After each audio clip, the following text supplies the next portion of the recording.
খবরটা কি জানতেন? 250 কোটি টাকা থ্যাকরে ডায়েরির তারা বিনিয়োগ করতে চলেছে এই পশ্চিমবঙ্গে এবং এক মাসের মধ্যে উৎপাদন শুরু হবে। ভরসা সেই শুভেন্দু অধিকারী, যে রাজ্যের মুখ্যমন্ত্রীর নাম শুভেন্দু অধিকারী। ভরসা করে বিনিয়োগকারীরা আসছেন এবং সরাসরি তারা ইতিমধ্যে জানিয়েছেন তারা 250 কোটি টাকার বিনিয়োগ করবেন। এবং আপনারা জানেন থ্যাকরে দই এবং এই জাতীয় আমুলের জাতীয় যেসব প্রোডাক্ট তৈরি হয়, থ্যাকরে ডায়েরি সেই প্রোডাক্টগুলোই তৈরি করে। ইতিমধ্যে আপনারা জানেন যে Gujarat cooperative milk marketing federation তারা এই গত মাসেই প্রায় 700 কোটি টাকার বিনিয়োগের শিলান্যাস করে গেছেন কেন্দ্রীয় স্বরাষ্ট্রমন্ত্রী অমিত শাহ।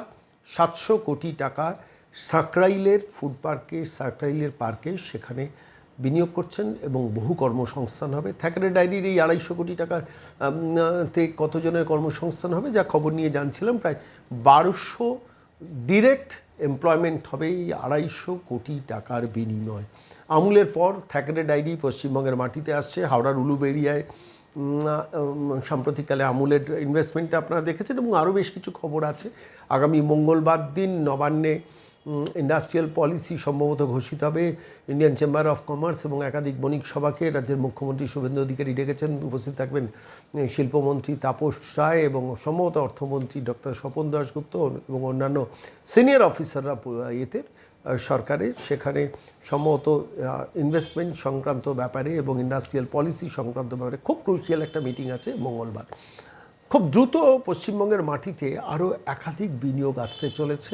যা খবর পুজোর আগে আরও 2টো বড় বিনিয়োগকারী কিন্তু তারা ইনভেস্টমেন্ট করতে চলেছে এবং তারা নির্দিষ্ট কবের মধ্যে কর্মসংস্থান হবে সেই সিদ্ধান্ত প্রকাশ্যে সরকারের তরফ থেকেও পরবর্তীকালে জানিয়ে দেওয়া হবে। মমতা বন্দ্যোপাধ্যায় প্রশাসনের সামনে সময় মাঝে মাঝেই আমরা দেখতাম যে এই অমুক বিনিয়োগ হচ্ছে, তমুক বিনিয়োগ হচ্ছে, তারপরে দেখা গেল সেই ফাঁকা মাঠে সিলিকন ভ্যালির মতো গরু চড়ছে, মোষ চড়ছে, কিন্তু দিনের শেষে এমপ্লয়মেন্টটা হতো না। এক্ষেত্রে কিন্তু আমুলের নির্দিষ্ট লক্ষ্যমাত্রা ঠিক হয়ে গেছে, তাদের ভিত্তিপ্রস্তর স্থাপন হয়ে গেছে এবং তাদের কাজ খুব দ্রুত গতিতে চলেছে এবং সামনের বছর থেকেই সেখানে প্রোডাকশনটা শুরু হয়ে যাবে। আর থ্যাকরে ডায়েরি তারা ইতিমধ্যেই বলে দিয়েছেন যে তারা এই মাসের 1 মাসের মধ্যে থেকেই প্রোডাকশনের কাজে হাত দিচ্ছেন। 250 কোটি টাকা বিনিয়োগ এবং ভরসা শুভেন্দু অধিকারী যখন রাজ্যের হালটা ধরেছেন তখন স্বাভাবিকভাবে টাটার পুনরাবৃত্তি পশ্চিমবঙ্গ হবে না, এই বিশ্বাস বোধ কিন্তু শিল্পপতিদের মনে এসছে। ফলে তার রেজাল্টটা হচ্ছে এটা। এবং সবথেকে বড় কথা, প্রায় 1200 ছেলে মেয়ে কিন্তু ধাপে ধাপে কর্মসংস্থান পাবে থ্যাকরে ডায়েরির এই নির্দিষ্ট ইন্ডাস্ট্রিয়াল সেট আপে।